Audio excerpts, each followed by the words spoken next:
The US President Donald Trump is talking tough on Iran again, insisting that the Iranians must come back to the negotiation table less than 1 month or thereabout after Israel and America and other countries ganged up together, attacked Iran, and claimed that they destroyed Iranian nuclear facilities in Fordow, Natanz, and Isfahan. Now, the US President Donald Trump is insisting that if the Iranians don't come to the negotiation table, America will squeeze Iran through economic sanctions and might also attack Iran again. What on earth is going on in Washington? Who is really making these decisions? And is anybody holding him by the ball sack and dragging him along? What is America's interest in the Middle East? And how does Iran pose a threat to American interest in the Middle East? Is all of this about Israel?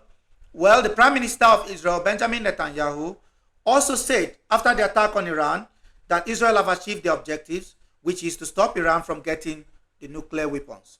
The Iranians have always insisted that they are not interested in getting nuclear weapons, that all the Iranians are looking for is sustainable energy, and you can get that through nuclear power.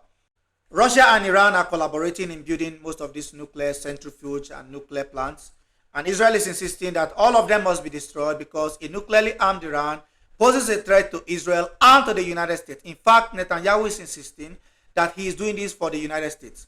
That this is not about Israel, it's about the United States. The Israelis are playing this game of hide and seek and telling the American people that, look, Iran wants to destroy you. After every Friday prayer in Iran, they are shouting D to America, D to Israel, C be the Jays, and so on and so forth. That he is doing this on behalf of the Americans to ensure that the Iranian regime is brought down to its knees. The Israelis are also making a different argument that the Iranians are not allowed to have any nuclear capability, any defensive capability, any sustainable government, any political leadership, as a matter of fact, that is not dependent upon the West and on the powers in Jerusalem and around Europe. This is what the Israelis are saying. And they take the argument further and say that the Iranian women are being enslaved, they are forced to wear the burqa, that the Iranian government is called Islamic Republic, and that must be brought to an end. What on earth is going on in Washington, D.C. and in Jerusalem? Well, the Iranians are looking for new partners.